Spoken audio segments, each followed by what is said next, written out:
Okay, this video is really important to me and to you as well as a busy professional. Every now and then I come across posts like this. The most advanced technology for note-taking I feel is worth using: folders, bullet points, mobile capture, search. Anything beyond that requires managing infrastructure rather than doing the actual work. If one is saying this, then to me it's pretty clear that this person is not leveraging technology in the most efficient way possible.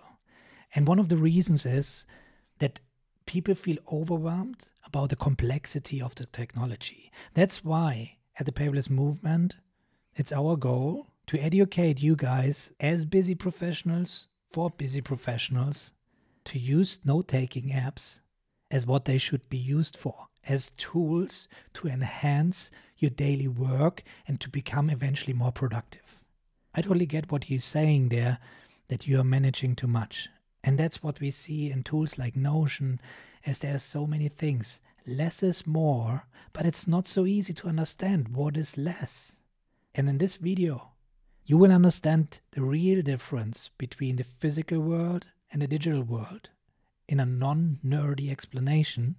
And you will understand what's the difference between taking notes on paper or on a Remarkable, you will see later why I say that, or in a digital note-taking app and knowledge management tool. I promise you, after this video, the way you look at note-taking and knowledge management will have changed completely if you struggle to take efficient notes on a daily basis, to store them correctly and retrieve them instantly the moment you need them. Therefore, I will split this video into two parts. In the first part, I will talk about the tool-agnostic concepts, and those will be general concepts that so many people are discussing but not understanding the differences.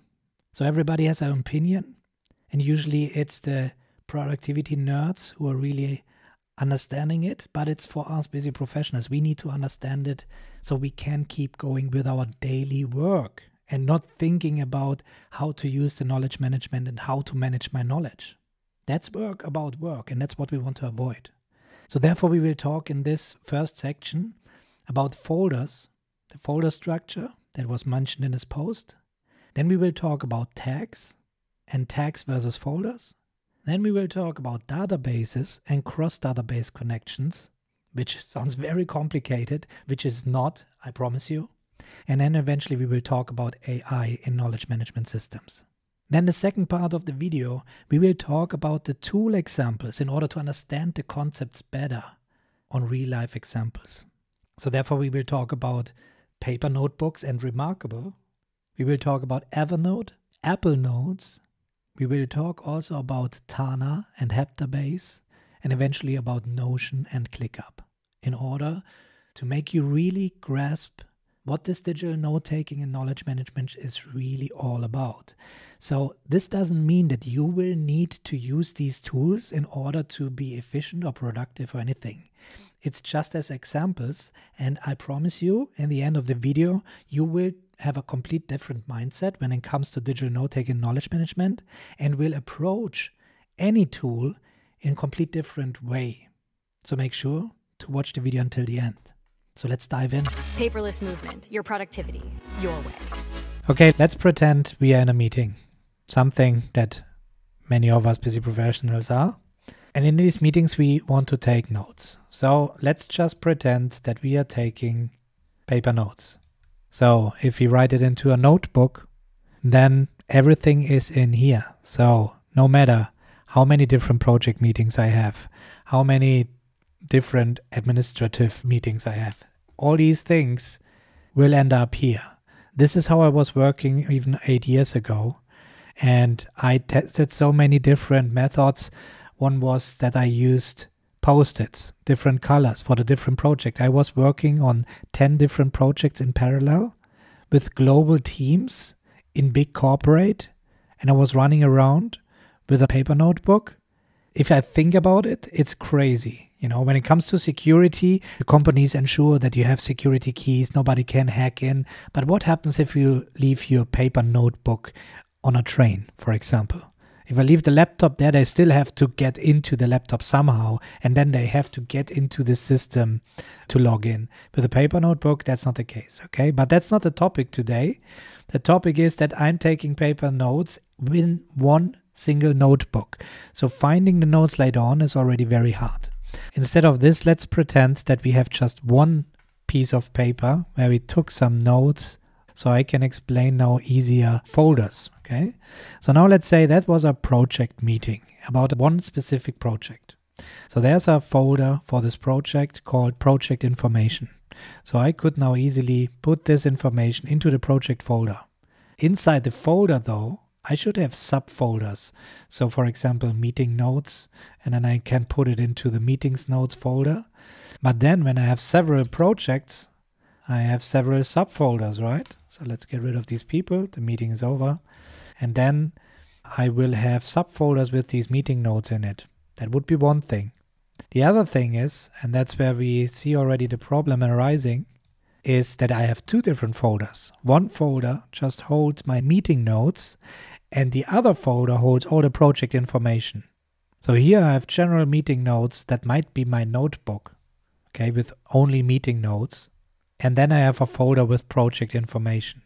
So where do I place this note now? I can place it into the meeting notes, which makes sense as I was going out of the meeting. I made a note on the note that this was a project meeting. Or I can place it in the project information folder so I really know the context again.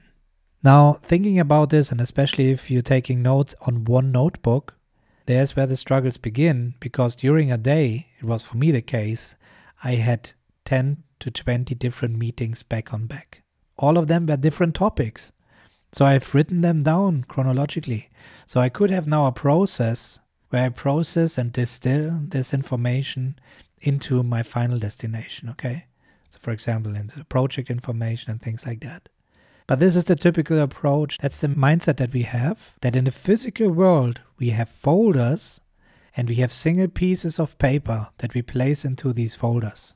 And this mindset was carried over into the digital world, where we then created digital folders. In the Windows Explorer and in the Mac Finder, we have still folders, right, on Dropbox and so on. And actually, when Google developed G Drive and it was launched the first time, there were no folders.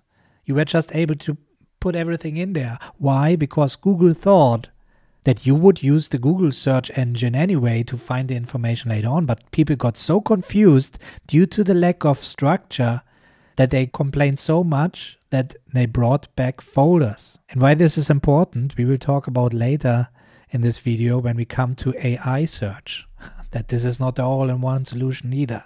Okay, it's nothing against a basic structure in order to sort things.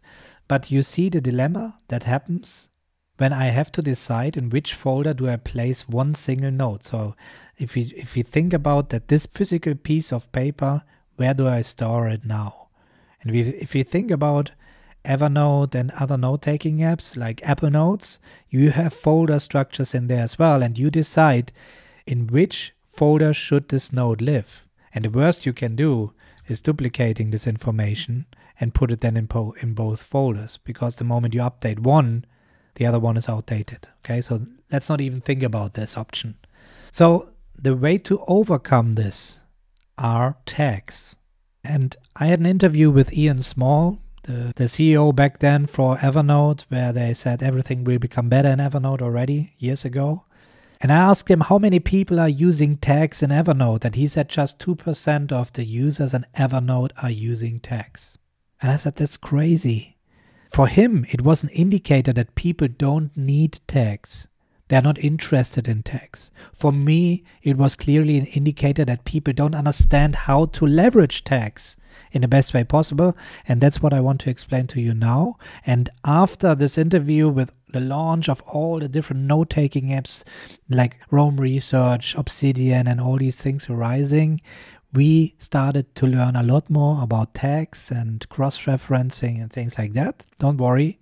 All these buzzwords we will tackle in this video, easily to understand. Let's get back to our dilemma here, that we have this one note that we cannot place into the two folders. So the problem here is that I have to decide in what folder I can place it, as this is a physical mindset. And I have the same dilemma years ago with the initial note-taking apps, that they still have this structure. Now we are in 2024 and tags are around for a long time already. These are tags, project information and meeting notes, okay? And tags are nothing else than a label that you stick to your note. Let's stay in the physical world, as you could replicate this there as well. So instead of moving this piece of paper into a folder, we use sticky notes, physical sticky notes, and we just keep in mind that the red one is for meeting notes and the blue one is for project information. And now I take these sticky notes and attach them to my note. And I think now it becomes more clear. The moment I open my notebook and I see these two colors, I know exactly this note, it's a meeting note, but it also is related to project information. And now I could go on with a lot more, but let's keep these two different types of information here. So now let's move to the digital world, and it is nothing different. In any note-taking app that allows me tagging, I can now tag the same note with two different tags. Now I can go into my note-taking app and I can search for meeting notes, or I can search for project information. Now let's get rid of these two and reorganize this a bit for better understanding. And now, if I search for meeting notes, it will show me this note. Or if I search for project information, it will show me the note. But also if I search for both, I will find this note.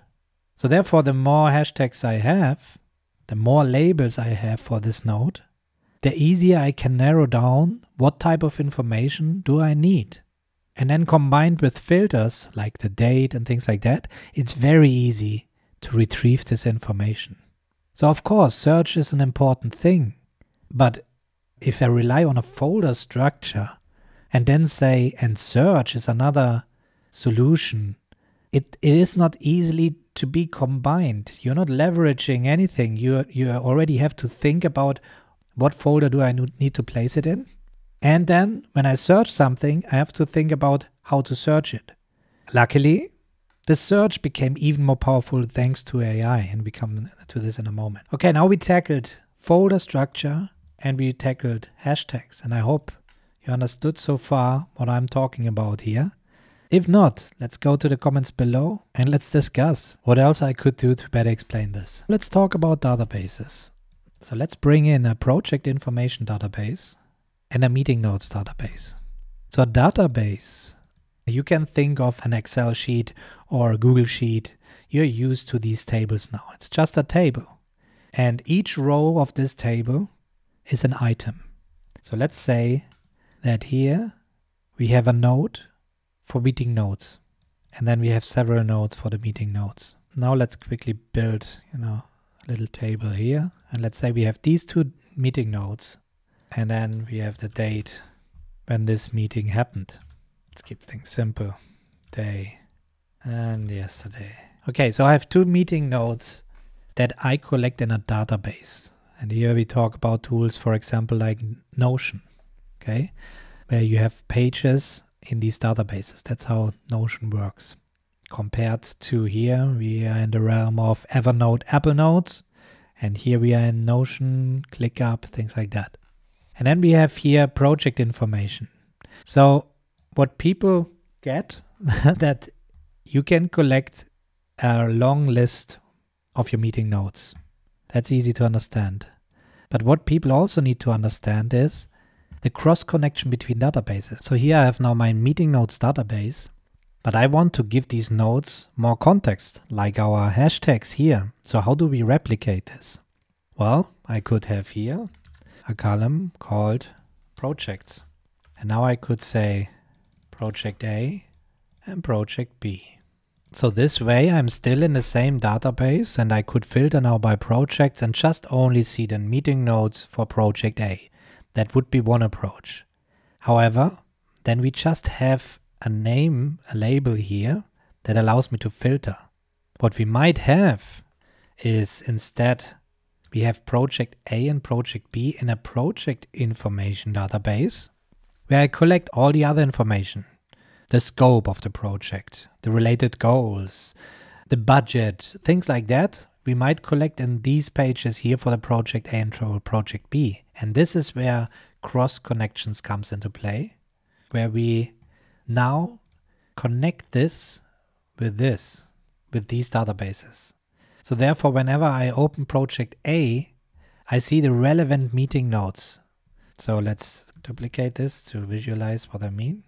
Okay, so therefore this would then cross connect to project A as well.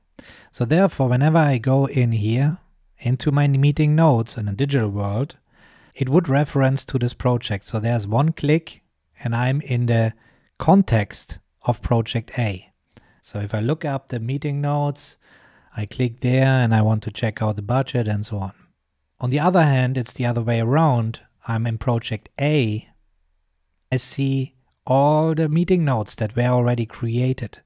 The beauty about this is I don't have to think while I'm creating the meeting notes where to place it. I just select a project that is related to this. And therefore I'm building up infrastructure frictionless. And don't tell me that you need more effort creating this than thinking about where to place this in this folder. And here we are talking only about personal folders. Think about working in a team and then make them place all the things in the right folders and not create extra folders or subfolders and so on. I was living the hell. Okay, so this is really the difference. This might all work for knowledge workers, but when it comes to busy professionals, these are the pitfalls that you come into when you try to implement folder structures, and it makes so much sense on a piece of paper. But the moment you really have to work in a team or you have collaboration work with other companies, this is where it really crumbles. And having proper set up databases like this makes it much easier because it's crystal clear. When I search for a project name, it will show up and I click there. You can restrict the way that others cannot create new projects and so on. But this again, you see, it is tool agnostic. This is how the database cross connections work. You might know it from Notion, but there are a ton of solutions out there that work exactly the same way. And we come to this when we talk about tools. Now let's increase complexity a bit more. Let's bring in one more database called project SOPs. SOPs are standard operating procedures. These are documents that you create in a business to help people carry out specific tasks or processes. There is everything defined in there. So there are project SOPs that are useful, especially if you need to use them over and over again. You don't want to create these SOPs every time you create a new project. And I think this is where it becomes now very clear that we have issues using folder structures. Because imagine that we'd use a folder for project A and we're using a folder for project B. And now we have in this one, we have SOPs that we need to use for this project, but these SOPs also apply to project B. So what would you do? You would duplicate this information in order to be able to move it to project B. So again, first solution would be using hashtags instead of folders, even in Evernote, right? I would call this project SOPs hashtag. Let's bring back the labels to explain this easier. I have here project SOP, okay? And now I label this project SOP with project SOP and with project A. But now, whenever project B comes along, I could also name this project B. And therefore, whenever I search for project B and SOP, I will find this one piece of documentation. If I search for project A and SOP, I will find this piece of information. So therefore, I have just to think about one document to keep this up to date, and I avoid confusion by duplicating information to different places. And again, this is something you can do in any note-taking app that I know nowadays. even in Apple Notes, you can leverage these tags. So in databases, to get back to this, it would be similar. So we have then here project SOP. That's the general project SOP. And then we link this project SOP. And there's where you use templates. So for example, whenever you create a new project, it already connects to the project SOP.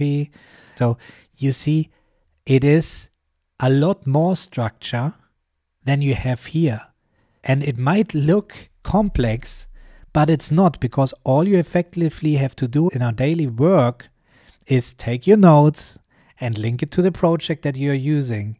And then whenever the project manager goes in here, they have all the information readily available.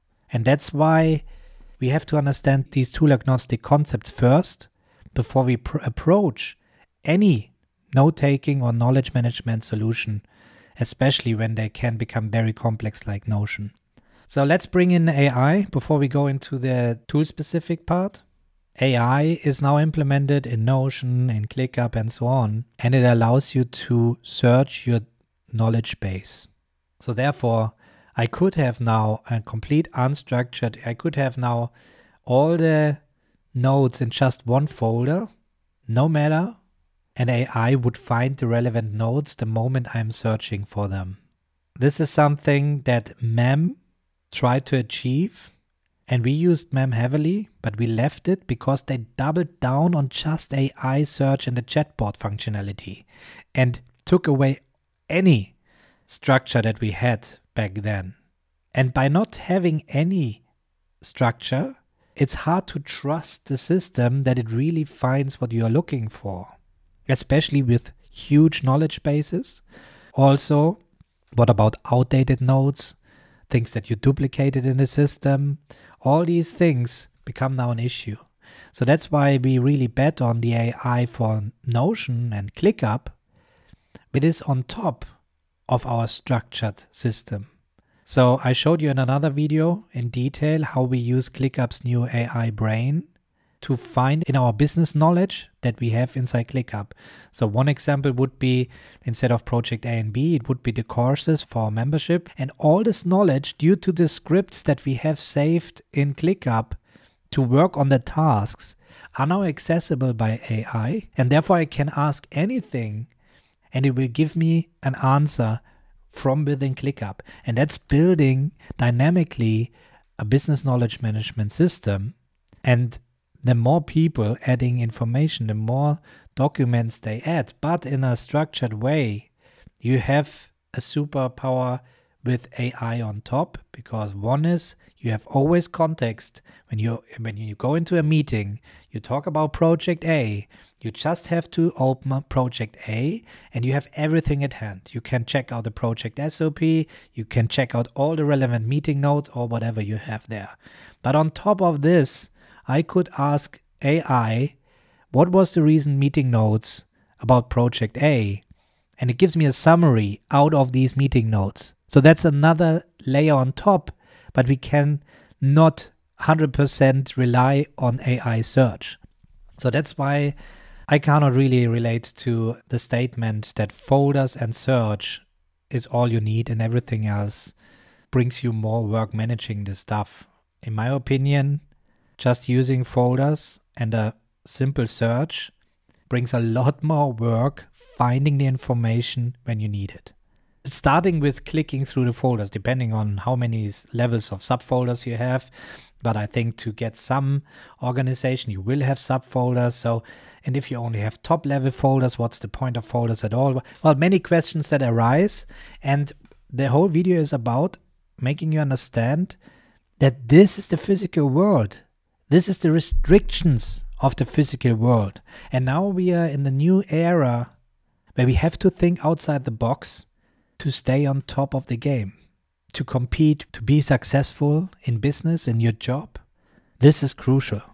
And I made a PhD in biochemistry, so I can tell you, if I would ever do a PhD again, this would have saved me so much time, just alone the tags, but also the database, you know, the paper research that I did, all these things to try to understand, to connect information together.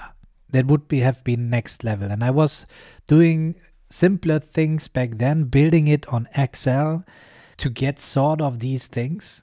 And that put me into advantage on my PhD over others. But now we have these tools out of the box, and that's insane. And we have to leverage it. Otherwise, you're missing out. Now let's dive into the different tools to show you what tools leverage what type of concept here. Let's start with the notebook and Remarkable. And I think after talking about this, it's pretty clear that you can only put these things into folders. And why is there Remarkable? I know many of you who watched my Don't Use the Remarkable video and are super fans of Remarkable will hate that I will talk about this way again. However, it's not about the sensation using the Remarkable, by the way. It's still here, right? And I keep trying it, but it's not working, because the moment I write into the Remarkable, I feel I have disconnected information, disconnected from all my other systems. And if you're following the paperless movement, you know that we are using several productivity tools that work with each other. And the Remarkable to me is just disconnected. So to me, it's nothing different than a piece of paper. Yes, I love the e-ink visualization as well. I also love writing on paper. So there's nothing wrong about this. It's about what you want to do with the information that you're collecting. Is it just brainstorming? Is it just drawing a sketch or something? Well, there's nothing against these things as long you then bring the refined version into the final destination. That's things that I do as well. But when people tell me that they don't need anything else than a Remarkable to be successful in business, then it really depends on what business you're running, what type of job you have. If you're on your own and you're just making some brainstorming things, you just have a few tasks. But nobody can tell me, if you have a busy life every day in a business, that you can solely rely on a Remarkable or piece of paper. Another thing is the executives. If everything is running smoothly and you have assistants doing the jobs for you, that might be a solution as well. You're taking your notes on a piece of paper or the Remarkable, which allows you then to send it via email. Then you can send this via email to your assistant and they do the job for you. You just make a note like, place this and send this as email or write a text out of this or something like that. That's something I can understand as well. But if you really want to build up personal knowledge base as well, even as an executive where you want to grow on the knowledge that you are creating, the insights that you get, then I cannot imagine that this works with just a piece of paper and Remarkable. Yes, of course, we have Einstein who discovered a lot without even the Remarkable, right? But now we have artificial intelligence and we don't even understand what this is doing anymore. But this, what I'm explaining today, is still something we can understand, and it will bring your productivity to another level. No doubt about this. Okay, so this is Paper Notebook and Remarkable. Next, I bring in Evernote. And Evernote, they rely on folders. And as you see, there are still people out there using Evernote. They are saying is use folders, ignore the hashtags. So therefore, still thinking in the folder structure. Also cross connections. I know this is all there in Evernote, but it's a lot more cumbersome. So if I'm somebody heavily involved in Evernote, then it's no wonder that you say that using hashtags or cross connections is a lot more friction than using folders, because it is a lot of friction in Evernote, but it is not in other tools. And that's the point here. And the new tools, they get it. They get the advantage of these functionalities. And now let's look at Apple Notes, where they introduced the hashtags.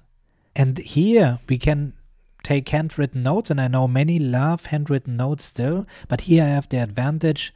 I can search my handwritten notes. Yes, I can do this in Evernote as well, but here I can actually take proper handwritten notes, and it will recognize even hashtags. So if you write down a hashtag with your handwriting, it will recognize this, and therefore you will find later on by this hashtag the notes. And this is amazing. I can imagine that people want to write down. If you have clients that you're visiting, it's always a nicer feeling if you're sitting there writing with your hand instead of typing into a laptop. I get this. But then here you can really leverage this organization as well. It's a lot less time if I write down a hashtag meeting notes, for example, instead of later on moving the note into a folder. And then it's in this folder. And then try to search it by the name in this meeting. I think you get it by now. The next level is really tools like Tana or Heptabase. They get it. They not only provide you the option to tag your notes and then search by the notes. No, they're also allowing you to create automatic databases out of this. And if you're interested to see how this looks like, make sure to subscribe to this channel, because we will talk a lot more about this in the future, how to leverage Tana and Heptabase in the best way possible. And in the initial post that I showed you, I also mentioned mobile capture, and I 100% agree with this one. If it's hard to capture information into a tool, then it's really hard to use it. That's why Apple Notes is so popular. You just tap on your iPad, you start writing. But Tana capture is insane as well. I'm using it a lot with just audio capturing. I talk into whatever I want to capture. And in Tana, AI will then transcribe this and make even a summary out of this. So this is really next level. And then eventually we talked about databases. And there we see then Notion and ClickUp, where we have the cross-connected databases. And this is really especially useful working as teams, where you need a lot more structure. And here we are in the graph view. So obviously this would be also part here, Obsidian, Logseq and so on. But we are not big fans of Obsidian because this is too nerdy. Okay, so all the plugins and all the things that you need to install in Obsidian to make it work the way you want it, it's fancy and nice and everything. But for the typical busy professional, this is overwhelming. You already have to figure out how these note-taking concepts work and how you use a tool. If you now have to set up the tool as well and download and install things, that is too confusing for your daily business and holding you back. That's why we really rely on Heptabase, which is very easy to get started with. There's really no steep learning curve. And you have the advantage of visualizing your notes. So you can lay it out on a whiteboard for deep thinking. Whereas Tana is more advanced, for sure, but it is still at a level that it is easy to understand. And I saw a lot of videos about Tana out there, and I still think it's explained too complex for what it actually is. And the Tana team tries to improve this over time. But again, be sure on this channel that we will talk more about Tana in a way that anyone will understand how to leverage it in the best way possible. And this is it. That's how I see it, how these tools are distributed when it comes to the different note-taking concepts.